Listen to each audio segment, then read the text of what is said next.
All right, back again.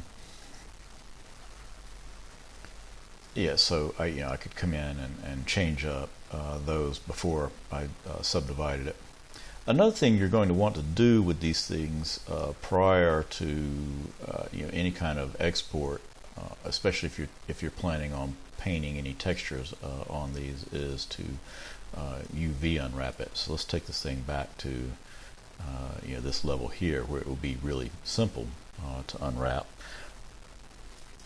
Now, if I want the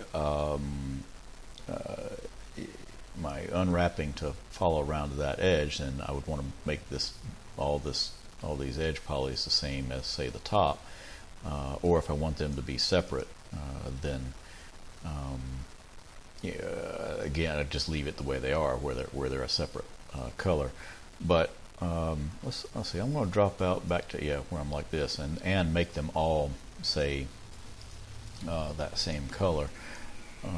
So to do that, first of all, I'm just going to make the simplest way, and rather than trying to go around and paint every one of those the same, I'm just going to Control W to make everything the same, and then I'm just going to make the bottom here different.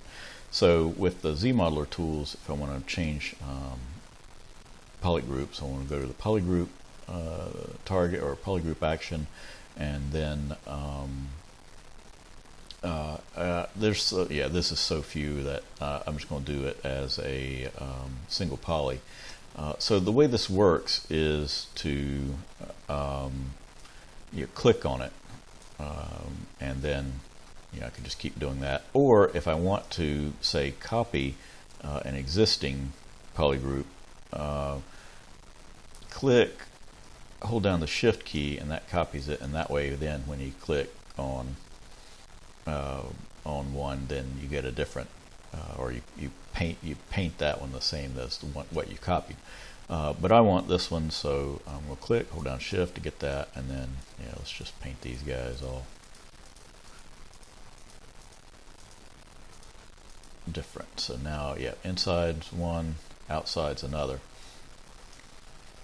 And then I want to come up here to my Z plugin and run the UV master plugin and tell it that I want to use polygroups on symmetry, and hold down the Control key on these to, well, actually it doesn't tell you about symmetry, but what happens here is it keeps all the islands symmetrical when you unwrap it, and then I just want to unwrap, and that should unwrap that guy. Looks like it brought that arm back again. Okay, so let's get rid of it again, and then see, Control Shift Alt to invert that, and then K to delete the hidden. All right.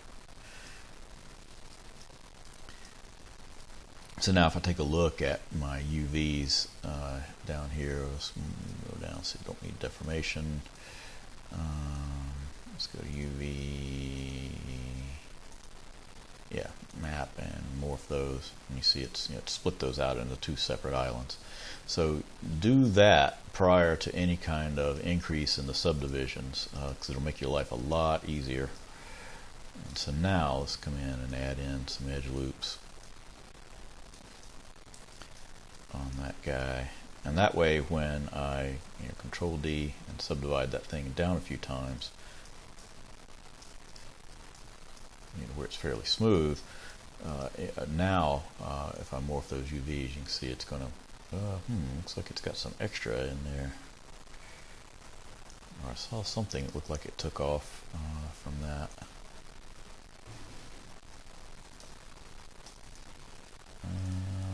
Alright, what's causing that?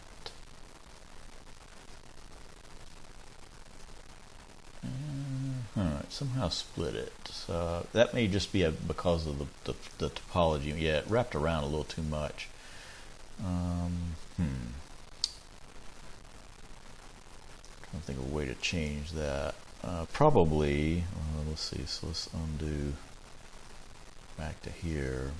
Maybe if I did that, where I left that bottom one different. Now let's Control D. Yeah, So now let's run that plugin.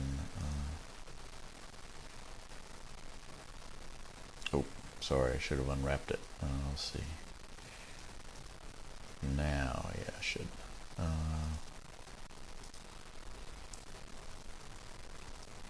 Let's run that back up, and there we go. That's much better. Yeah, I think what was happening is it was adding in an extra edge, something on there. All right, so let's undo that. Yeah, that all looks pretty good. And so this way I could come in and polypaint on these things and then take it all back out to KeyShot, and I won't have to worry about the orientation of these things. I won't, anything or if I also subdivide it to the point where I wanted to add in, say, some noisemaker stuff, then it already has the UVs on it, and things will wrap around it a lot better. In fact, yeah, here, let me go ahead and subdivide this thing up even more. Let's try that, see how that works. Let's apply a quick noise here, and I want to use the UVs. Let's get zoomed in on it. And then let's see, let's turn on the, I'll just use good old hex tile here again.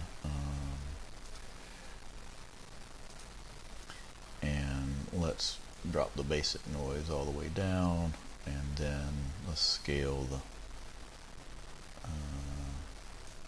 oh, that's scaling the noise. I want to scale the plug-in. Yeah, there we go. Scale that down quite a bit, and let's take our strength to where it's, yeah, doing that to it.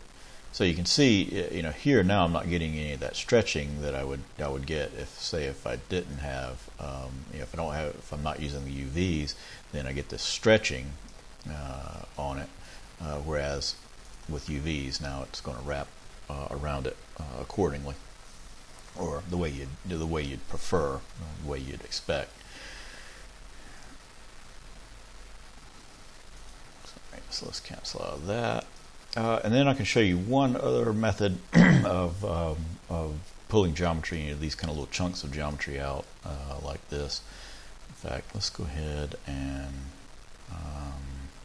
okay, yeah, that one's already as the pad. So let's come back to our demo soldier here, and let's hide that. Again, make another duplicate of this guy in case I screw something up. In this case, I probably won't, because I'm not going to be altering the geometry of this thing. I'm going to extract some geometry from it. So let's get around, take a look at him. Let's see where he is. He's at sub D3. Let's really run him up to where he's fairly smooth. So I'm going to subdivide him a few more times. Let's make sure that there.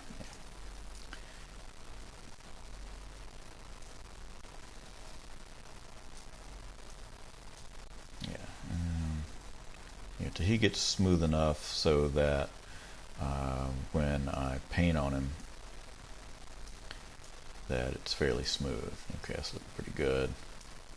May want to make my focal shift on my brush just a little bit lower so that I don't get any kind of fuzzing on the edges. Yeah, that's looking pretty good. And I'll pick this up in the next video.